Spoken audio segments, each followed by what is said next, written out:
advertisers leaving. We talked to Bob Iger today. I hope they stop. You hope? Don't advertise. You don't want them to advertise? No. What do you mean? If somebody's going to try to blackmail me with advertising, blackmail me with money, go fuck yourself. But go fuck yourself. Is that clear? I hope it is. Hey, Bob, if you're in the audience. Well, let me ask you then. That's how I feel. Don't advertise. How do you think then about the economics of X? If part of the underlying model, at least today, and maybe it needs to shift, maybe the answer is it needs to shift away from advertising. If you believe that this is the one part of your business where you will be beholden to those who have this view, what do you do? F-Y. I understand that, but there's a reality too, right? Yes. No. I mean, Linda Yaccarino's right here, and she's got to sell advertising. Absolutely. So, totally. No. Actually, what this advertising boycott is going to do, it's going to kill the company. And do you think that the and the whole world will know that those advertisers killed the company, and we will document it in great detail. But those advertisers, I imagine, are going to say, we didn't kill the company. Oh yeah. They're going to say, tell it to Earth. But they're going to say, Elon, that you killed the company because you said these things, and that they were inappropriate things, and that they didn't feel comfortable on the platform, right? That's what they're going to say. And let's see how Earth responds to that. So this goes back to we'll both make our cases, right? And we'll see what the outcome is. What are the economics of that for you? I mean, you have enormous resources, so you can actually keep this company going for a very long time. Would you keep it going for a long time if there was no advertising? I mean, if the company fails because of an advertiser boycott, it will fail because of an advertiser boycott. And that will be what bankrupted the company, and that's what everybody on Earth will know. But what do you think then of the... this goes back to the idea of trust, though. Then it'll be gone. And it'll be gone because of an advertiser boycott. But you recognize that some of those people are going to say that they didn't feel comfortable on the platform. And I just wonder and ask you and think about that for a second. Tell it to the judge. But the judge is going to be... the judge is the public. And you think that the public is going to say that Disney is making a mistake? Yes. And they're going to boycott Disney? They already are. Well, there are some that are for lots of different reasons, but you think that this is going to, that you have this goes to actually the interesting of power and leverage. Let the chips fall where they may. Let the chips fall where they may. Can I ask why that is the approach? And I ask it because you've been What's the other approach? Well, you've been very particular about the approach to Tesla. When you think about the engineering involved in that, the approach to SpaceX, the approach to some of the stuff you're doing with AI has been very specific, right? There's not a let the chips fall where they may approach to those businesses, I don't think. No, we focus on making the best products. And Tesla's gotten to where it's gotten with no advertising at all. I understand that. Tesla currently sells twice as much in terms of electric vehicles as the rest of electric car makers in the United States combined. Tesla has done more to help the environment than all other companies combined. It would be fair to say that, therefore, as a leader of the company, I've done more for the environment than everyone else, any single human on Earth. How do you feel about that? How do I feel about that? Yeah, no, I'm asking you personally how you feel about that, because we're talking about power and influence and... I'm saying what I care about is the reality of goodness, not the perception of it. And what I see all over the place is people who care about looking good while doing evil. Fuck them. Okay? Let me ask you this, because I think part of this, by the way, there's some people who said, look, owning X to begin with has just created problems, that you've created so many amazing things that are changing our world. And I know you want to make X this fabulous town square free speech platform, but that unto itself that has created such a distraction of all of these things. This is the conversation we're having. We're not focused, or we're not talking at least yet, and we will.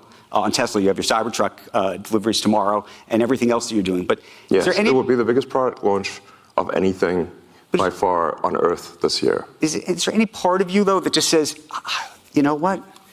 I just shouldn't have done this, or maybe I should sell it or give it away or do something else with the X piece of it? Yeah. Given the propensity for some of the things that you do and say on that platform to create these issues. Yeah.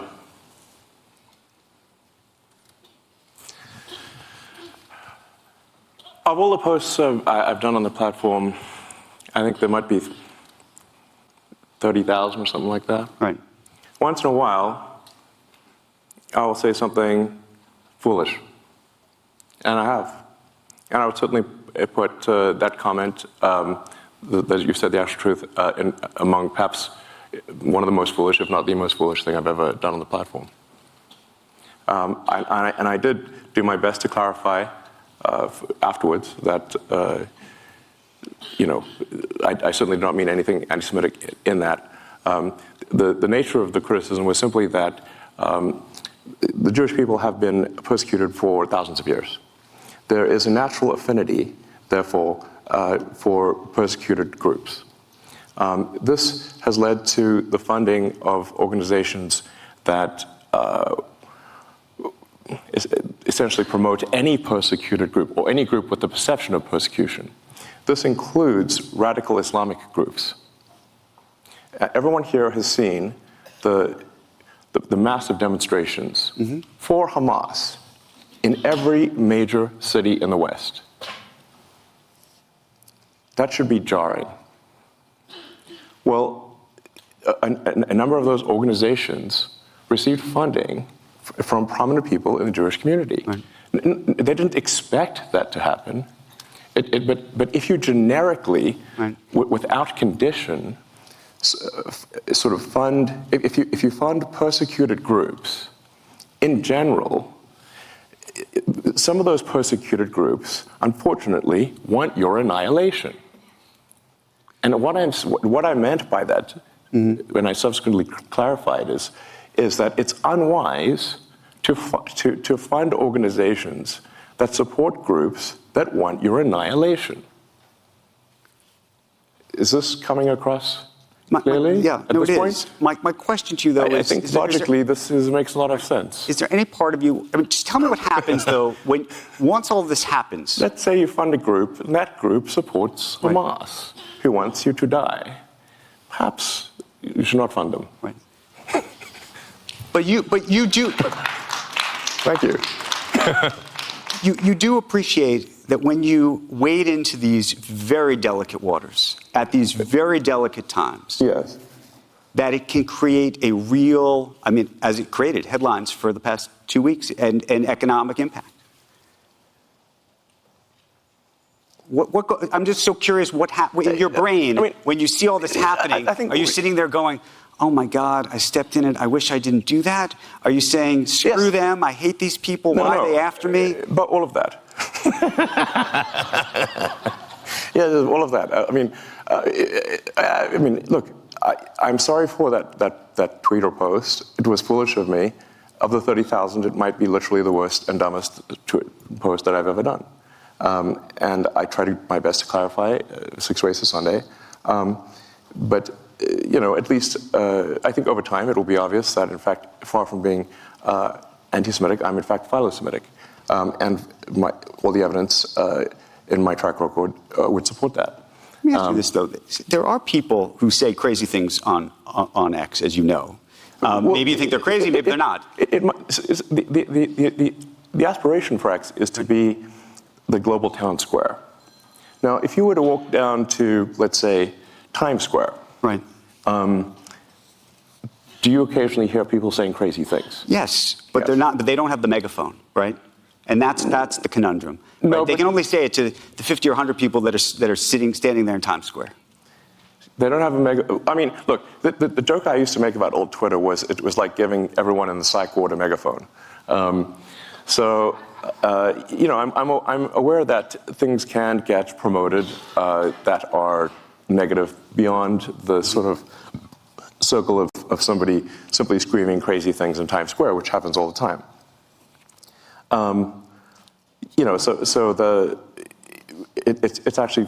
It's pretty rare for something, frankly, that is hateful to be promoted. It's not that it never happens, but it's fairly rare.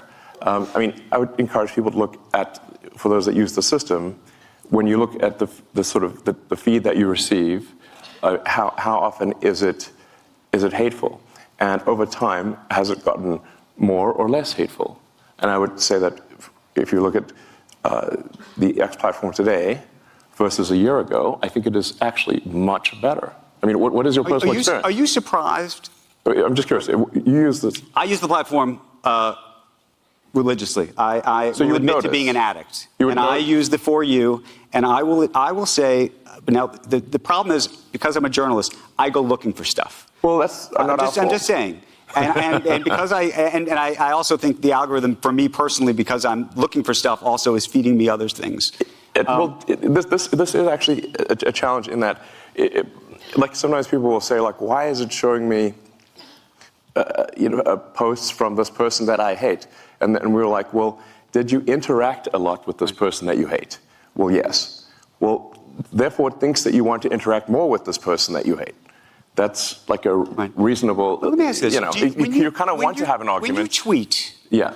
do you ever Post. Let's say post. When you post, I mean, listen, I'm open. If anyone can come up with a better word, that would be great. When you post, though, but the least bad word I can think of is post. Yeah.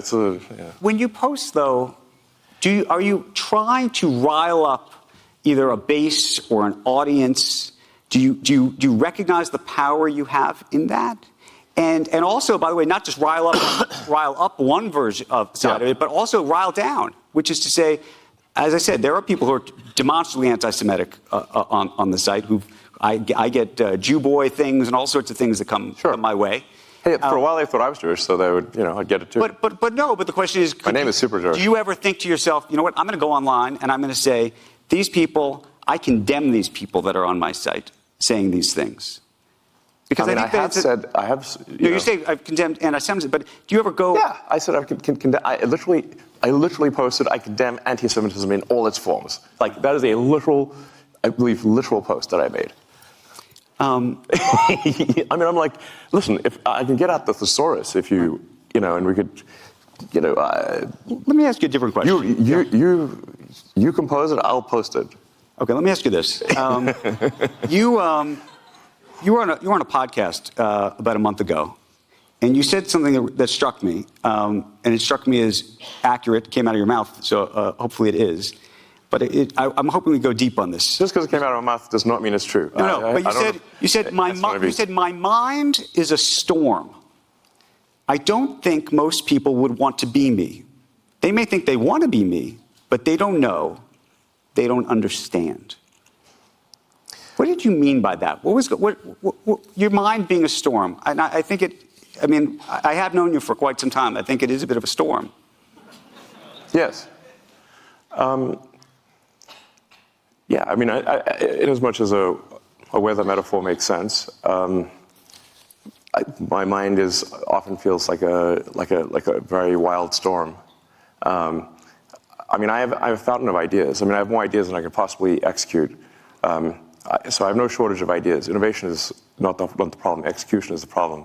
I've got a million ideas. I mean, I've got an entire design for an electric supersonic vertical takeoff jet, but I just can't do that as well. I've had that for 10 years. And there's a million things. But is your storm a happy storm?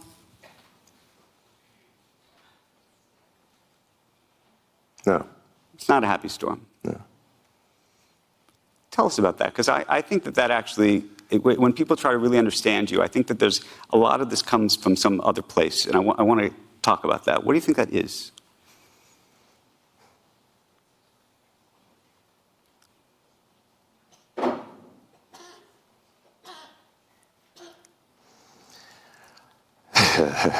We should need like a psychiatrist catch you or something.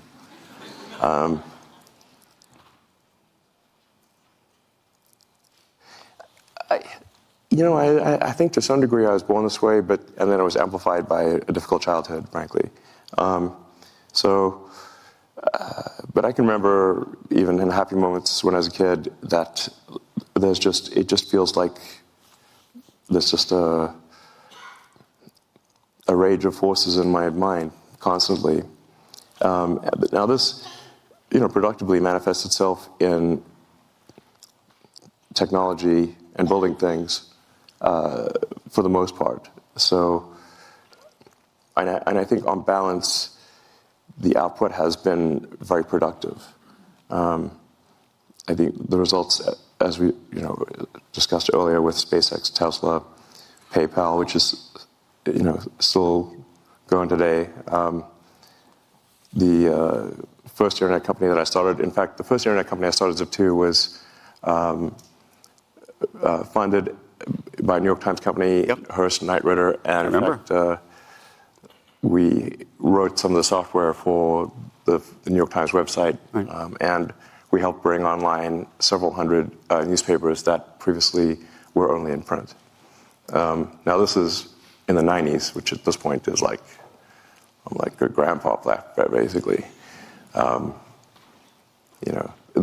The 90s and internet feels like a Precambrian era when there were only sponges.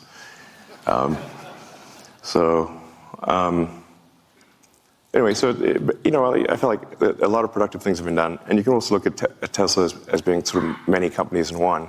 Like our supercharging network is, if the Tesla supercharging network were its own company, it would be a Fortune 500 company by itself. Just the supercharging system. We also make the cells. We build the power electronics and the powertrain from scratch. We have the most innovative structural design, the largest castings ever used. We have the best manufacturing technology at Tesla, better manufacturing technology than companies that have been doing it for 100 years.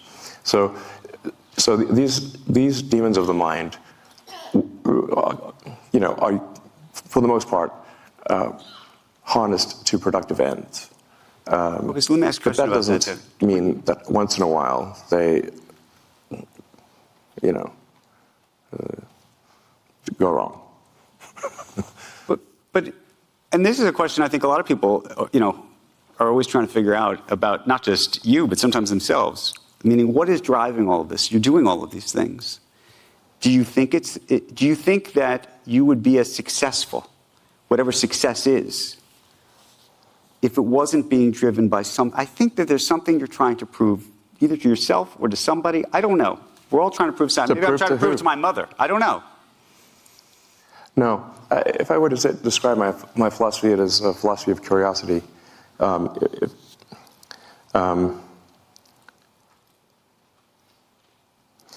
did have this existential crisis when I was around 12 about what's the meaning of life?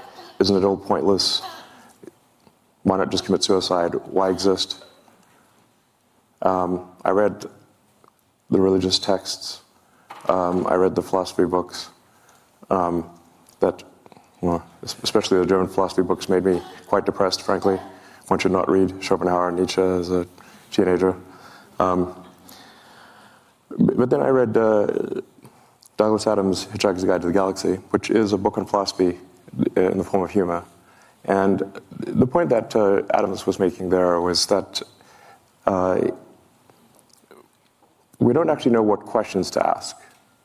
That's why he said that, the answer is 42. Like, basically, Earth's a giant computer, and it came up with the answer 42. But then to actually figure out what the question is, that's the actual hard part. And I think this is generally true also in physics. At the point at which you can properly frame the question, the answer is actually the easy part. So my motivation then was that, well, my life is finite, really a flash in the pan on a galactic time scale. But if we can expand the scope and scale of consciousness, then we are better able to figure out what questions to ask about the answer that is the universe. And maybe we can find out the meaning of life, or even what the right question to ask is. Where did we come from? Where are we going? Where are the aliens? Are there aliens? These questions. And is there new physics to discover? Or is this, because there seems to be some real questions around dark matter and dark energy. And so the purpose of SpaceX is to extend life beyond Earth on a sustained basis, so that we can at least pass one of the Fermi great filters, which is that of being a single planet civilization. If we are a single planet civilization, then we are simply waiting around for some extinction event, whether that is man-made or natural. But if you're a single planet civilization, eventually something will happen to that planet and you will die. If you're a multi-planet civilization, you will live much longer. Also, a multi-planet civilization that's the natural stepping stone to being a multi-stellar civilization and being out there among the stars. So now this, I think, has two. This is not simply a defensive motivation, but it is also one that gives meaning. Man's search for meaning. Can I ask you a different? Let me finish this philosophy point, even though it may seem rather esoteric. It may resonate with a few people. We must get past this Fermi filter of being this great filter of being a single planet civilization. And if we do that, we're more likely to understand the nature of the universe and what questions to ask. If you're a believer in the philosophy of curiosity, then I think you should support this ambition. But it's more. Being a multi-planet species is more than simply life insurance for life collectively. That's a defensive reason. But I think also that life has to be more than simply solving one sad problem after another. There have to be reasons where you wake up in the morning and you're happy to be alive. There have to be reasons that you have to say, why are you excited about the future? Like, what gives you hope? And if you aren't sure, ask your kids. And I think the idea of us being a spacefaring civilization and being out there among the stars is incredibly inspiring and exciting and something to look forward to. And there need to be such things in the world. Let me ask you a different question about confidence. We were having a conversation here earlier about people and where people get their confidence from. Some people have great insecurity. Other people have great confidence. And I was thinking about you because you have a very interesting history where people have told you over and over again that you're wrong. Well, sometimes they're right. Well, sometimes they are, but I would say that when it comes to Tesla, when it came to SpaceX, people told you that you were crazy, you were out of your mind, this was never going to happen, this was never going to work. And so what the reason I ask you this, though, is now when people say you're wrong, this isn't right, do you look at that and say, you know what, that's like a red flag for me because, I've been told so often that I'm wrong that I know I know I'm right because I've had that experience. Or are there people in your life when they say, you know what, Elon, this is not right? Do you know what I'm saying? I think what you're sort of trying to say is that do I at this point think because I've been right so many times when others have said I'm wrong, that now I perhaps believe I'm right when in fact I'm wrong? You did very well. What do you think? No, I'm right.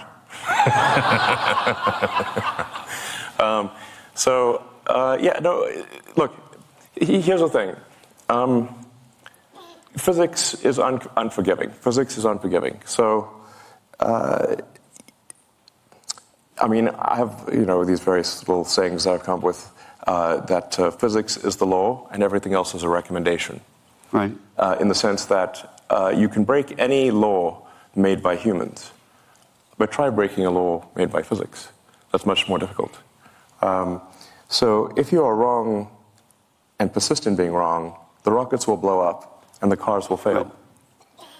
Right. So this is, we're not trying to figure out what flavor of ice cream is the best flavor of ice cream. Right. Like, if there's 1,000 things that can happen on a rocket flight, and only one of them gets the rocket to orbit. And so being wrong results in failure when dealing with physical objects. But that's the interesting part. So now you've built these great companies that physically, the physics of them are enormously successful. So successful, arguably, that you have leverage over everybody else, right? Nobody else can do Starlink. Nobody else can get nobody else can get the rockets in space yet. Amazon and Jeff Bezos are trying, but they haven't yet. I hope he does. You hope he does? Yeah. I mean, I think, but I actually agree with a lot of Jeff's motivations. I mean, I think, he's, and so let me put it this way. If there was a button I could press that would delete Blue Origin, I wouldn't press it. So I think it's good that he's spending money on making rockets too. I suggest perhaps he spend more time on it, but it's up to him. But I should make a point here. So nothing any of my companies have done has been to stifle competition. In fact, we've done the opposite. So at Tesla, we have open sourced our patents. Anyone can use our patents for free. How many companies do you know who've done that? Can you name one? I can't. At SpaceX, we don't use patents. So, I mean, once in a while we'll file a patent just so some patent troll doesn't cause trouble.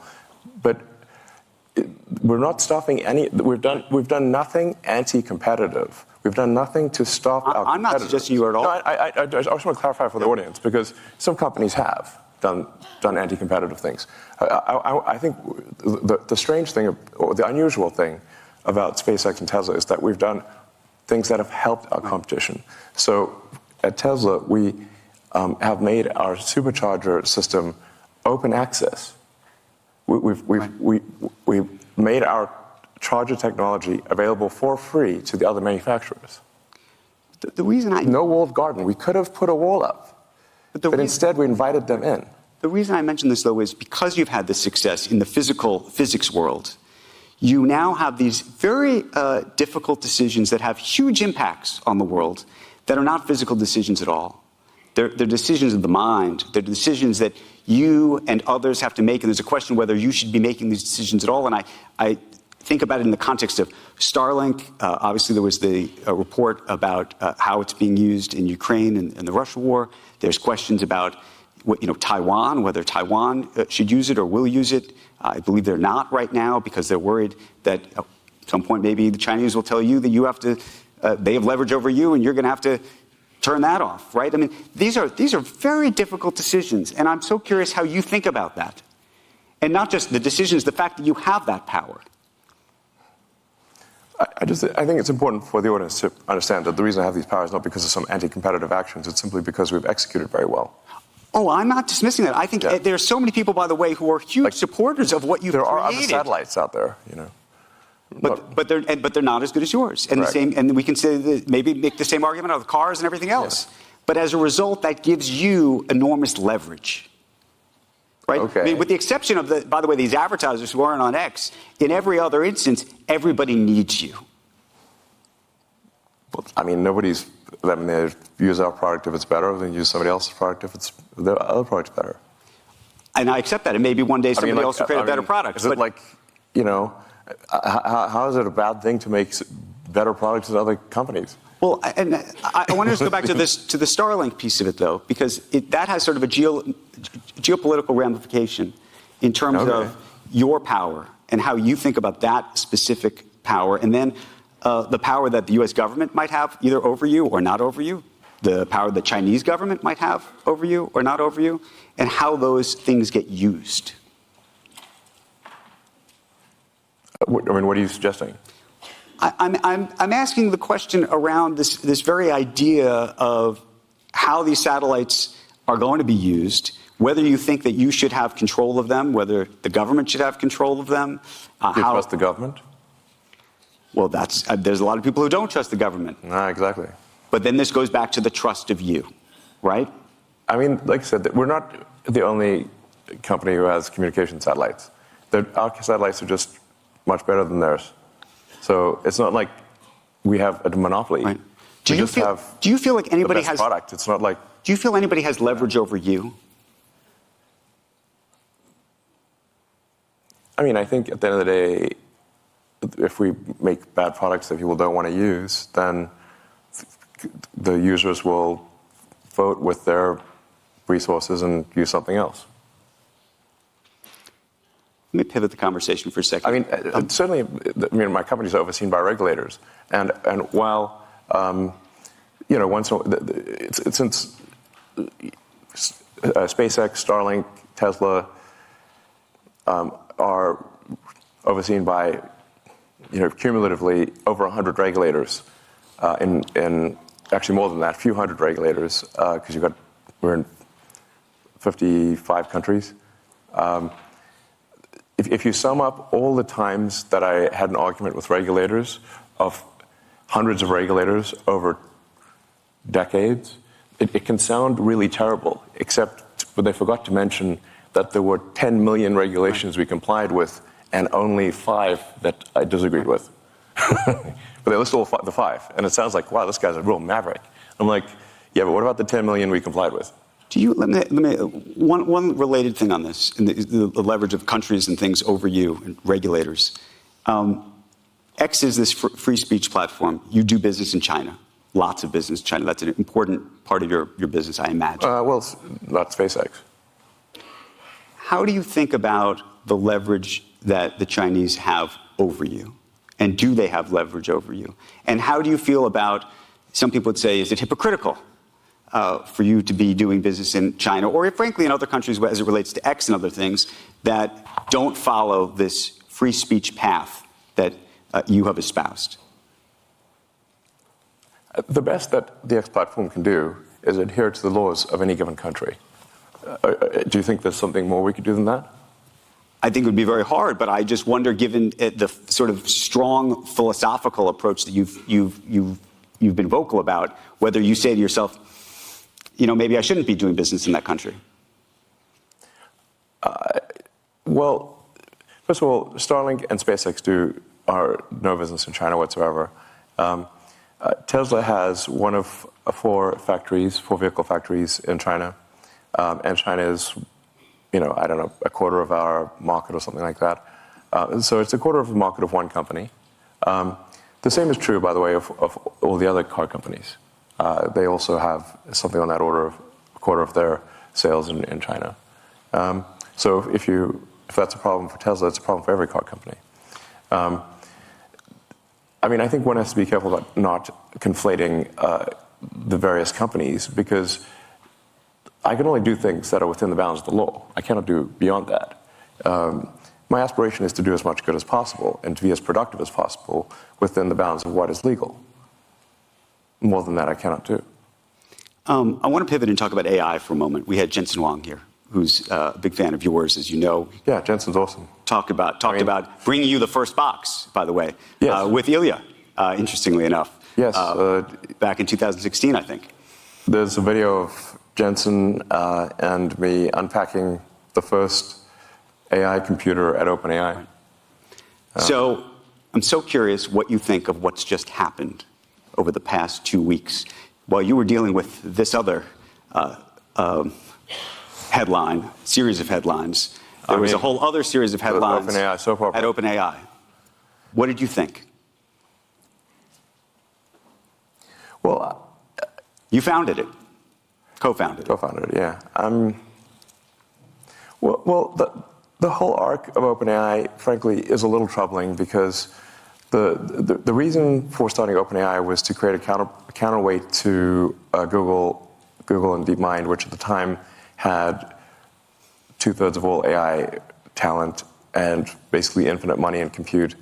And there was no counterweight. It was a unipolar world. And Larry and Paige and I used to be very close friends, and I would stay at his house, and I would talk to Larry into the late hours of the night about AI safety. And it became apparent to me that Larry did not care about AI safety. I think perhaps the thing that gave it away was when he called me a speciesist for being pro-humanity. As in, like a racist, right, but for species. So I'm like, wait a second, what side are you on, Larry? And then I'm like, okay, listen, this guy's calling me a speciesist. He doesn't care about AI safety. We've got to have some counterpoint here because this seems like we could be, this is no good. So OpenAI was actually started, and it was meant to be open source. I named it OpenAI after open source. It is in fact closed source, super closed. It should be renamed super closed source for maximum profit AI. So because this is what it actually is. I mean, fate loves irony. I mean, in fact, a friend of mine has this says like the way to predict outcomes is the most ironic outcome is the most. It's like this Occam's razor. Like the simplest sort of explanation is most likely. And my friend Jonah's view is that the most ironic outcome is the most likely. And that's what's happened with OpenAI. It's gone from an open source foundation, a 501c3, to suddenly it's like a $90 billion for-profit corporation with closed source. So I don't know how you go from here to there, but that seems like I don't know. How you get? I don't know. Is this legal? I'm like, that's legal. So as you saw Sam Altman get ousted, yeah, by somebody Ilya, and Ilya was a friend of yours. Yes. You brought him there. Your relationship with Larry Page effectively broke down over you recruiting him away. I think that's correct. That was the fight. Larry refused to be friends with me after I recruited Ilya. And so here's Ilya apparently saying something is very wrong. I think we should be concerned about this because I think Ilya actually has a strong moral compass. He thinks about, he really sweats it over questions of what is right. And if Ilya felt strongly enough to want to, fire Sam, well, I think the world should know what was that reason. Have you talked to him? I've reached out, but he doesn't want to talk to anyone. Have you talked to other people behind the scenes? Is this all happening? I've talked to a lot of people. I've not found anyone who knows why. Have you? I think we are all still trying to find out. I mean, look, one of two things is either it was a serious thing and we should know what it is, or it was not a serious thing and then the board should resign. What do you think of Sam Altman? I have mixed feelings about Sam. I do, the ring of power, can corrupt. And this is the ring of power. So, I don't know. I want to know why Ilya felt so strongly as to fire Sam. This sounds like a serious thing. I don't think it was trivial. And I'm quite concerned that there's some, dangerous element of AI that they've created. Discovered? Yes. You think they've discovered something? That'll be my guess. Where are you with your own AI efforts relative to where you think OpenAI is, where you think Google is, where you think the others are?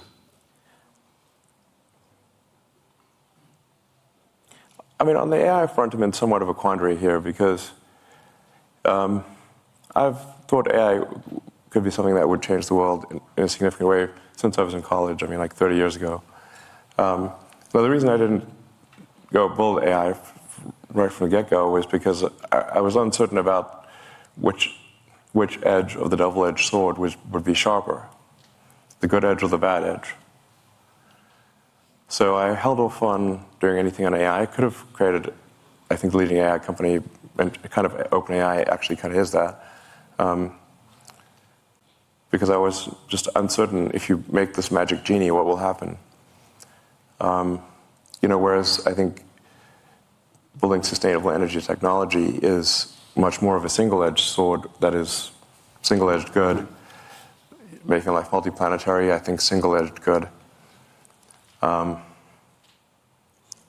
Starlink, mostly single-edged good. I mean, giving people better connectivity to people that don't have connectivity or too expensive, I think is very much a good thing. Starlink was instrumental, by the way, in halting the Russian advance, and the Ukrainians said so. I think but with AI, you've got the magic genie problem. You may think you want a magic genie, but once that genie's out of the bottle, it's hard to say what happens. How far are we away from that genie being out of the bottle, you think? We think it's already out? I mean, the genie is certainly poking its head out. The AGI, the idea of artificial general intelligence, given what you now are working on yourself, and you know how easy or hard it is to train, to create the inferences, to create the weights. I hope I'm not getting too far in the weeds of just how this works, but those are the basics behind the software end of this. It's funny, all these weights, they're just basically numbers in a comma-separated value file. And that's our digital God, a CSV file. I found that funny. But that's kind of literally what it is. So I think it's coming pretty fast, But is that, I mean, you famously have admitted to overstating how quickly things will happen. But how quickly do you think this will happen?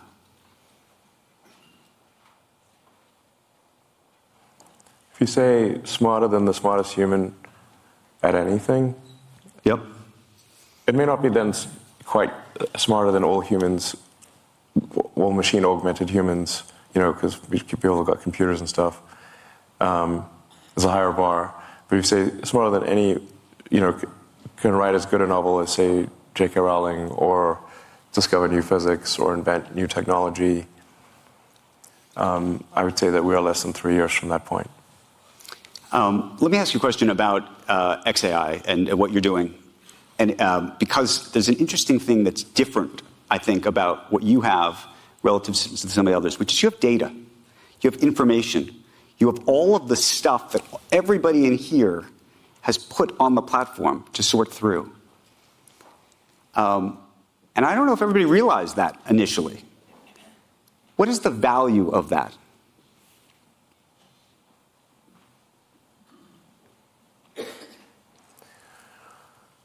Yeah, I mean, data is very important. You could say data is probably more valuable than gold. But then maybe you have maybe you have the gold in X in a different way. In a way, again, that I don't know if the public appreciates what that means.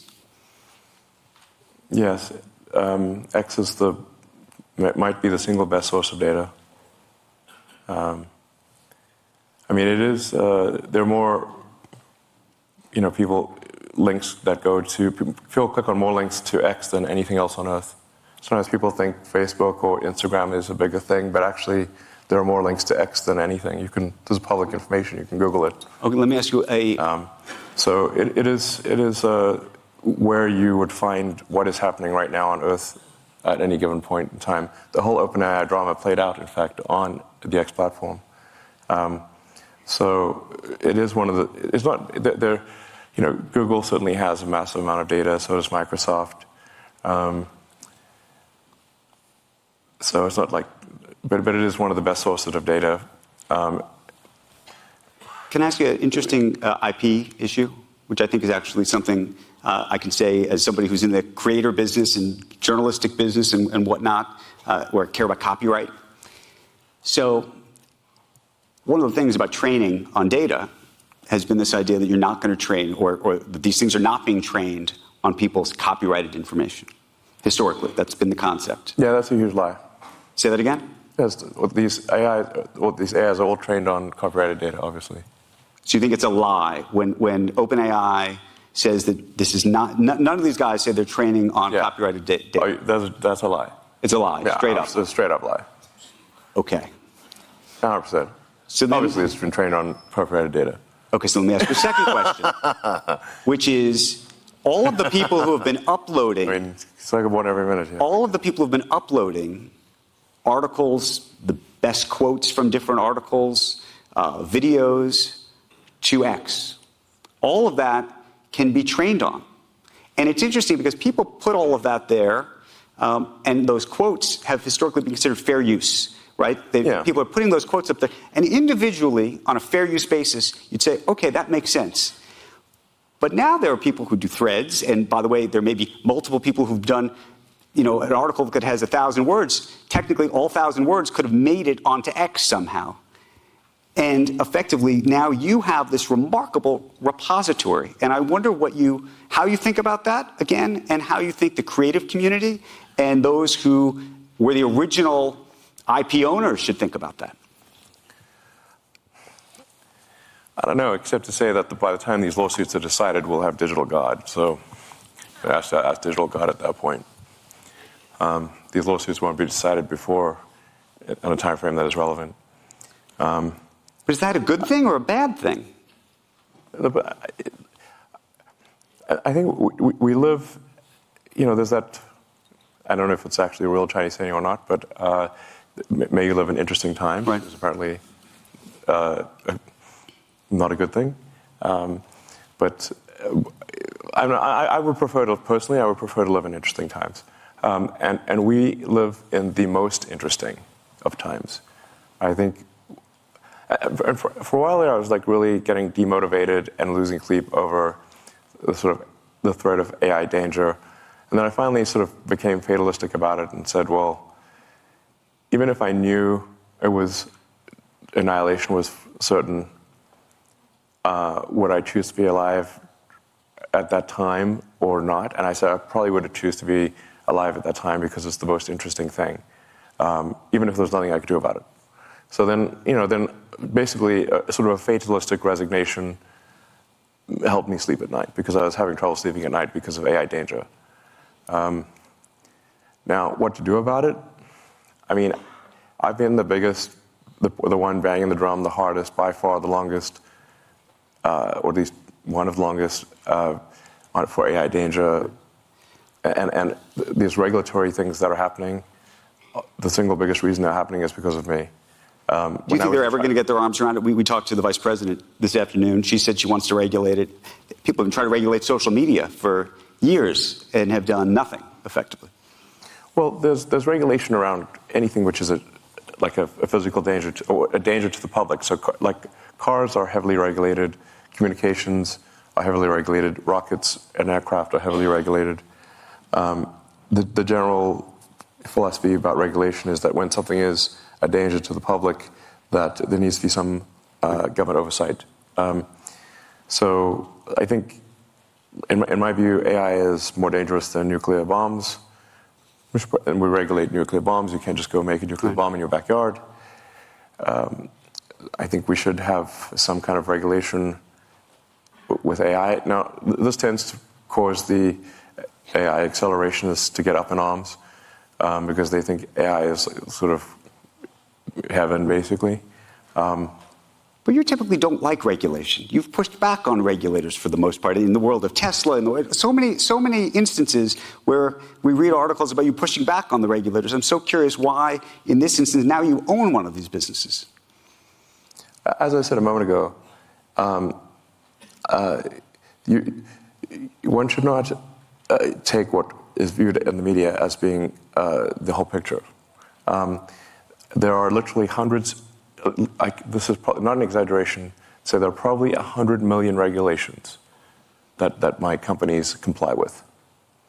And there are probably 5 that we don't. And if we disagree with some of those regulations, it's because we think the regulation that is meant to do good doesn't actually do good.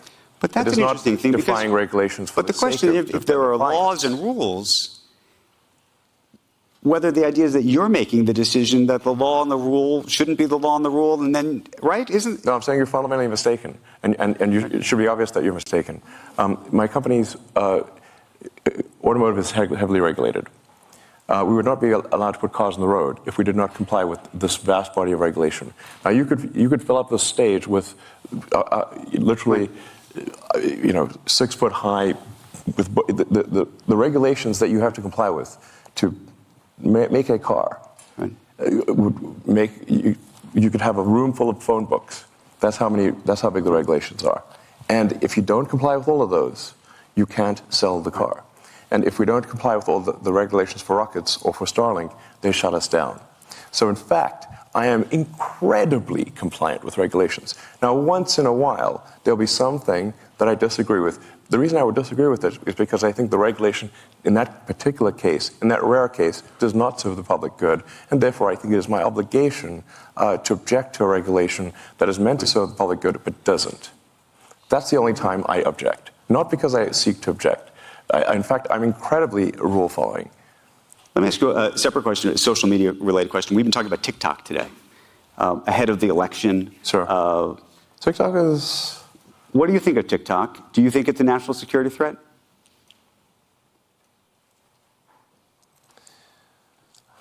I don't use TikTok. Say that again? You don't? I don't personally use it. But for people for teenagers and people in their 20s, they seem almost religiously addicted to TikTok. Some people will watch TikTok for like 2 hours a day.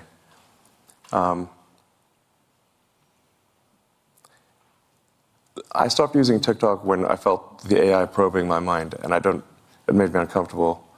So I stopped using it.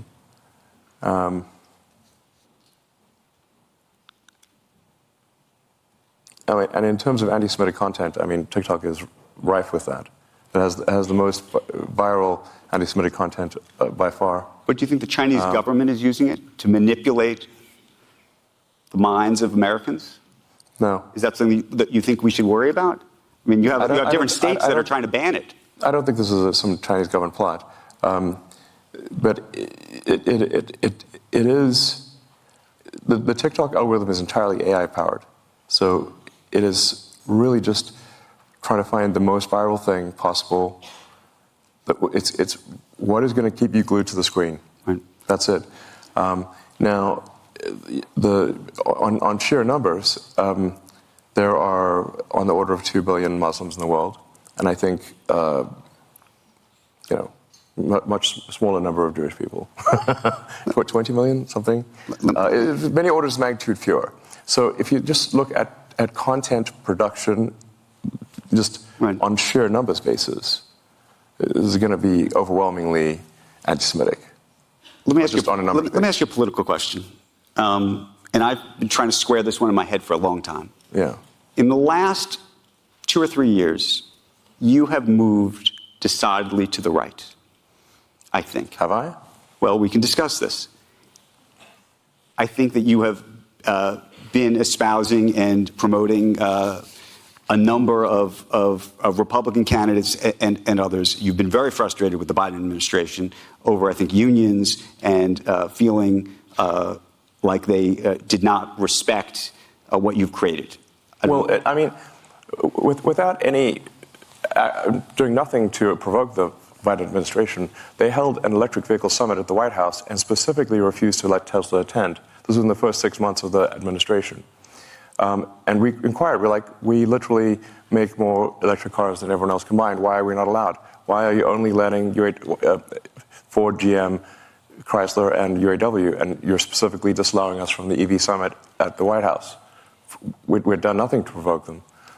Then Biden went on to add insult to injury and publicly said that GM was leading the electric car revolution. This was in the same quarter that Tesla made 300,000 electric cars and GM made 26. Does that seem fair to you? So, but tell me this then. It doesn't seem fair. And I've asked repeatedly, you've probably seen me. And by the way, I had a great relationship with Obama. So there was not a... So, but then there's I voted this. for Obama. I stood in line for 6 hours to shake Obama's hand. Okay? So let me just ask on a personal level. I can see it in your face. This hurt you personally. And it hurt the company, too. And it was an insult to... Tesla has 140,000 employees. Okay, of the half of them are in the United States. Tesla has created more manufacturing jobs than everyone else combined. So let me ask this then. You've devoted at least the last close to 20 years of your life, if not more, to the climate change, trying to get Tesla off the ground, in part to improve climate. You talked about that. Yeah, a real right-wing motive. Repeatedly. God, far right, if anything. I understand that. And then it's right. Reverse psychology next level. Well, no, but so here's then the question, which is how do you square the support that you have given? I believe you were at a fundraiser for Vivek Ramaswamy, for example, who says that the climate issue is a hoax, right? Yeah, I disagree with him on that. But I would think that would be such a singular issue for you. I would think that the climate issue would be such a singular issue for you that actually it would disqualify almost anybody who didn't take that issue seriously. Well, I haven't endorsed anyone for president. I mean, I wanted to hear what Vivek had to say because I think some of his things some of the things he says I think are pretty solid. He's concerned about government overreach, about government control of information. The degree to which old Twitter was basically a sock puppet of the government was ridiculous. It seems to me that there's a very severe violation of the First Amendment in terms of how much control the government had over old Twitter, and it no longer does.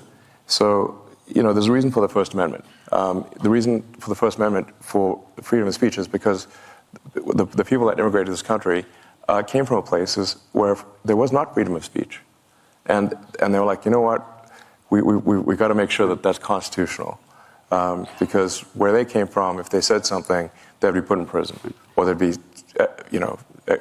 something bad would happen to them. So, and freedom of speech, you have to say, when is it relevant? It's only relevant when someone you don't like can say something you don't like, or it has no meaning. And as soon as you sort of, throw in the towel and concede to censorship, it is only a matter of time before someone censors you. And that is why we have the First Amendment. Could you see yourself voting for President Biden? If it's a Biden-Trump election, for example?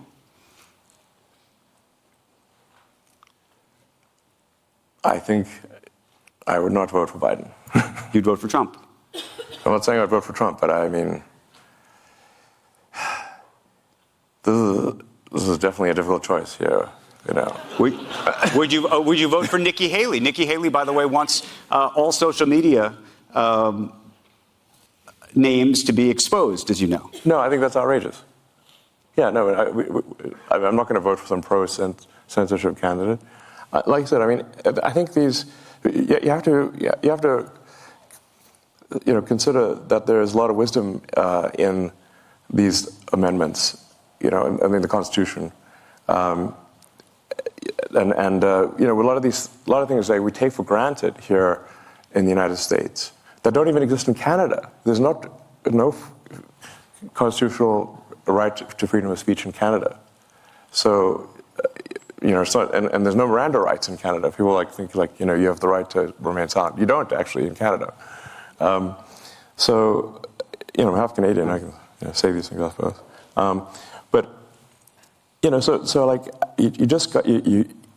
The freedom of speech is incredibly important. Even when people, and like I said, it's actually especially important. In fact, it is only relevant when people you don't like can say things you don't like. And do you think right now that they're meaningless? You think right now the Republican candidates or the Democrats are more inclined, I mean, this is where you go to, I assume, to woke and anti-woke and the mind virus issue that you've talked about. Which party do you think is more pro freedom of speech, given all the things you've seen? Because we also see, yes. DeSantis, preventing people from reading certain things. Maybe you think that's correct. No, look, we actually are in an odd situation here, where, on balance, the Democrats appear to be more pro-censorship than the Republicans. I mean, that used to be the opposite. It used to be, the left position was freedom of speech. I believe at one point, the ACLU even defended the right of someone to claim that they were Nazi or something like that. So like they really were like the left was freedom of speech is fundamental. And I mean, my at least perception, perhaps it isn't accurate, is that the pro-censorship is more on the left than the right. We certainly get more complaints from the left than the right, let me put it that way. But my aspiration for the X platform is that it is the best source of truth, or the least inaccurate source of truth. And while, I don't know if you will believe me or not, but I think honesty is the best policy, and I think that the truth will win over time.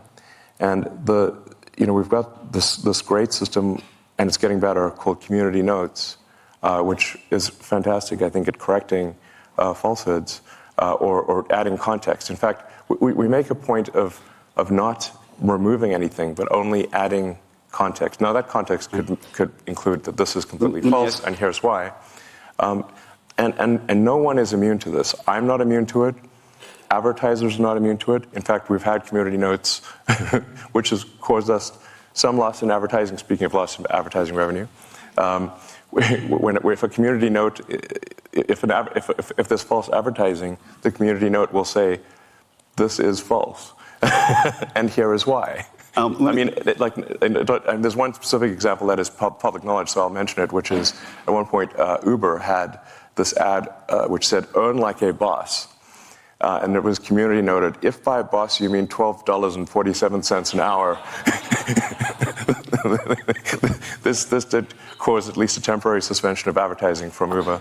I got to ask you a question that might make everybody in the room uncomfortable or not uncomfortable, but it goes to the free speech issue. The New York Times company and the New York Times newspaper, it appeared over the summer to be throttled. What did? The New York Times. Well, we do require that that everyone has to buy a subscription, and we don't make exceptions for anyone. And I think if I want the New York Times, I have to pay for a subscription, and they don't give me a free subscription. So I'm not going to give them a free subscription. But were you throttling the New York Times relative to other news organizations, relative to everybody else? Was it specific to the Times? They didn't buy a subscription. By the way, it only costs like $1,000 a month. So if they just do that, then they're back in the saddle. But you are saying that it was throttled. No, I'm saying. I mean, was there a conversation that you had with somebody? You said, "Look, I'm unhappy with the Times. They should either be buying the subscription, or I don't like their content, or whatever." Any organization that refuses to buy a subscription is not going to be recommended. But then, what does that say about free speech? And what does that say about amplifying free speech is not certain exactly voices? Free. It costs a little bit. Right, but that's it. But that's an interesting. It's like in South Park where they say, freedom isn't free. It costs $1.05 or whatever. But it's pretty cheap. Okay. It's low cost freedom. I got a couple more questions for you. You're headed back to Texas after this to launch the Cybertruck. Yeah. It's going to be a big launch. But I wanted to ask you right now, more broadly, just about the car business and what you see actually happening. And specifically, the government put in place lots of policies, as you know, to try to encourage more EVs. And one of the things that's happened uniquely is you have now a lot of car companies saying, actually, this is too ambitious for us. These plans are too ambitious. 4,000 dealers, I don't know if you saw just yesterday, sent a letter to the White House saying, this has gone too far. You're going too far. You had this anti-EV? This is going too fast, too far, and that there's not enough demand. Underneath all of this is this idea that maybe there's not enough demand for EVs, that the American public has not bought into they bought into it with your company, but they haven't bought into it broadly enough. Well, I think if you make a compelling electric car, people will buy it, no question about it. Electric car sales in China are gigantic. That's by far the biggest category. Right. And I think that would be the case, it's worth noting, probably the best refutation of that is that the Tesla Model Y will be the best-selling car of any kind on Earth this year. Of any kind, gasoline or otherwise. Is there another car company that you think is doing a good job with EVs? I think the Chinese car companies are extremely competitive. By far our toughest competition is in China. So, there's a lot of people who out there who think that the top 10 car companies are going to be Tesla, followed by 9 Chinese car companies. I think they might not be wrong. So, China is super good at manufacturing, and the work ethic is incredible. So, if we consider different leagues of competitiveness at Tesla, we consider the Chinese league to be the most competitive. And by the way, we do very well in China because our China team is the best China team. How worried are you that the unionization effort that just took place I shouldn't say effort, but the new wages and the like at GM and Ford, that they're coming for you? And they are coming for you. What is that going to mean to you and your business? Well, I think it's generally not good to have an adversarial relationship between people on the line, one group at the company and another group. In fact, I disagree with the idea of unions, but perhaps for a reason that is different than people may expect, which is I just don't like anything which creates kind of a lords and peasants sort of thing. And I think the unions naturally try to create negativity in a company and create a sort of lords and peasants situation. There are many people at Tesla who have gone from working on the line to being in senior management. There is no lords and peasants. Everyone eats at the same table. Everyone parks in the same parking lot. At GM, there's a special elevator only for senior executives. We have no such thing at Tesla. And the thing is that I actually know the people on the line because I worked on the line, and I walked the line, and I slept in the factory, and I worked beside them. So I'm no stranger to them. And there are actually many times where I've said, well, can't we just hold a union vote? But apparently a company is not allowed to hold a union vote. So it has to be somehow called for, but the unions can't do it. So I said, well, let's just hold a vote and see what happens.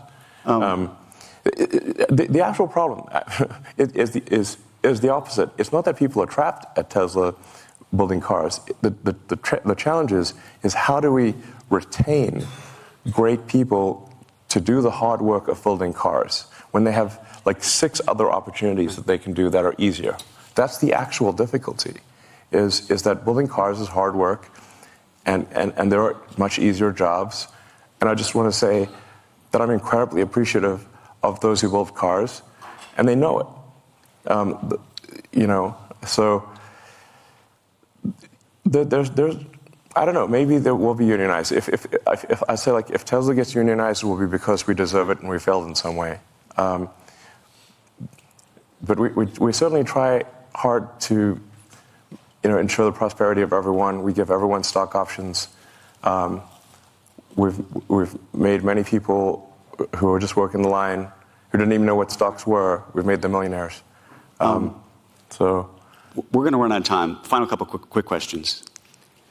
When do you have the time to tweet or to post? I actually think about it all the time. As I said, I use it. The bathroom sometimes. I use it all the time. Meaning, if we were to open up our phones and look at the screen time, what does yours look like? Well, about every 3 hours, I make a trip to the lavatory. And that's the only time you do this? Seems like you're on there a lot. No, I mean, there'll be like brief moments between meetings. I mean, it's not, obviously I have like 17 jobs, so, you know, and no, I guess technically it's work at this point. It is, but I'm thinking just in terms of your mind share. I mean, by the way, there's a lot of people who should be working who are on this app. Technically, posting on Twitter or X is work. It does count as work. So that's, you know, there's that. But no, I mean, I think I'm on. Well, I guess usually probably I'm on for longer than I think I am. But I know, but do you think that's 5 hours a day, 4 hours? If you look at the screen time of like number of hours per week, sometimes that's a scary number. It's probably, I don't know, it's a little over an hour a day or something like that. Just an hour a day? If we really looked at this together, do you have your phone with you? Yeah. You want to look? Okay. Okay, here we go. You ready? Screen time. Hit general. Screen time. Sometimes this is a scary number, but I know. That's why I thought.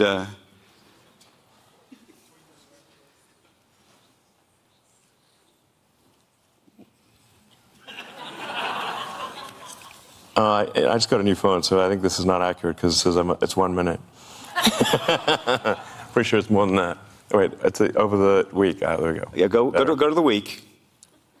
Okay, so it's still wrong. It's more than 4 minutes. I just got a new phone, so this is not accurate.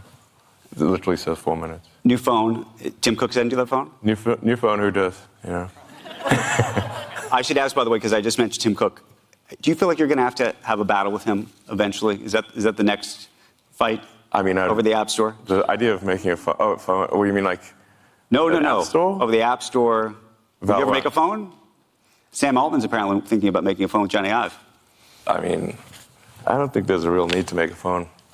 I mean, if there's a essential need to make a phone, I'll make a phone. But I got a lot of fish to fry. So, I mean, I do think there's a fundamental challenge that phone makers have at this point because you've got basically a black rectangle. You know, how do you make that better? So do you want to do that? What does that look like in Elon's head? No, that's literally, yeah, good phrase, in the head, Neuralink. Well, there we go. We need to touch that before it's over. You know, the best interface would be a neural interface directly to your brain. So that would be a Neuralink. How far are we, do you think, from that, and how excited or scary does that seem to be? And we read these headlines, obviously, about monkeys who've died, as you know. What should we think about that? Yeah, actually, the USDA inspector who came by the Neuralink facilities literally said in her entire career she has never seen a better animal care facility. We are the nicest to animals that you could possibly be, even to the rats and mice, even though they did the plague and everything. It is like monkey paradise. The thing that gets conflated is that there were some terminal monkeys where, you know, this is actually several years ago, where the monkeys were about to die, and we're like, okay, we've got an experimental device. It's the kind of thing we should only put in a monkey that's about to die, and then, you know, now the monkey died, but it didn't die because of the Neuralink. It died because it was, you know, had a terminal case of cancer or something like that. So. Neuralink has never caused the death of a monkey. It's the best, unless they're hiding something from me, it has never caused the death of a monkey. And in fact, we've now had monkeys with Neuralink implants for like 2-3 years, and they're doing great. So, and we've even replaced the Neuralink twice, and we're getting ready to do the first implants hopefully in a few months. The early implementations of Neuralink, I think, are unequivocally good. Speaking of the double-edged sword, I think these early implementations are single-edged sword because the first implementations will be to enable people who have lost the brain-body connection to be able to operate a computer or a phone faster than someone who has hands that work. So you can imagine if Stephen Hawking could communicate faster than someone who had full body functionality, how incredible that would be. Well, that's what this device will do. And we should have a proof of that in a human, hopefully in a few months. It already works in monkeys and works quite well with monkeys that can play video games just by thinking. So, and the next application after the sort of those, dealing with tetraplegics and quadriplegics is going to be vision. Vision is the next thing. So it's like if somebody has lost both eyes or the optic nerve has failed, basically where they have no possibility of having sort of some ocular correction, that will be the next thing for Neuralink is a direct vision interface. And in fact, then you could be like Geordie LaForge from Star Trek. You could see in like any frequency, actually. You could see in radar if you want. Two final questions, and then we're going to end this conversation, which I think has taken everybody inside the mind of Elon Musk today. Not as well as Neuralink will, though.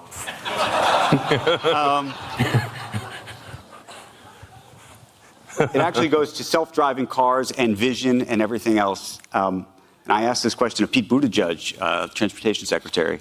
It's actually something you retweeted, so I wanted to ask you the same question.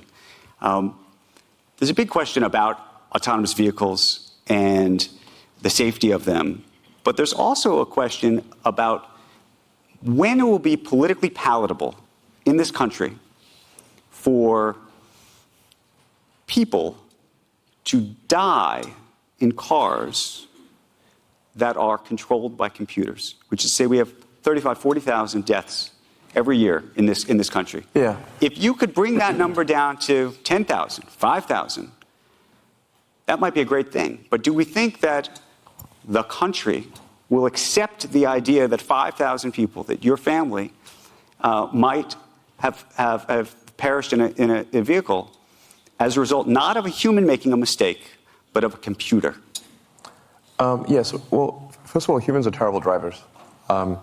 So people text and drive, they drink and drive, they get into arguments, they do all sorts of things in cars that they should not do. So it's actually remarkable that there are not more deaths than there are. What we'll find with computer driving is, I think, probably an order of magnitude reduction in deaths. I think now, and the U.S. has actually far fewer deaths per capita than the rest of the world. If you go worldwide, I think there's something close to 1 million deaths per year due to automotive accidents.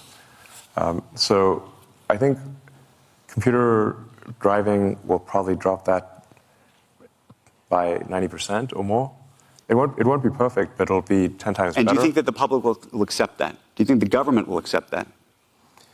Well, in large numbers, it will simply be so obviously true that it really cannot be denied.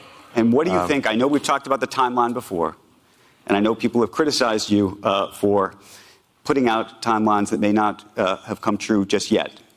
But what do you think it really is? And by the way, do you ever say to yourself, I shouldn't have said that? Sure, of course. Wait, I should have said that.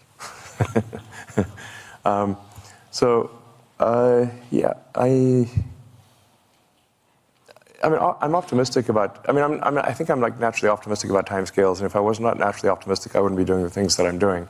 I certainly wouldn't have started a rocket company or a car company if I didn't have some sort of pathological optimism, frankly. As you pointed out, many people said they would fail, and in fact, I agreed with them. I said, yes, it probably will fail. And they're like, okay. But I thought SpaceX and Tesla had less than a 10% chance of success when we started them. Anyway, but the self-driving thing is I've been optimistic about it.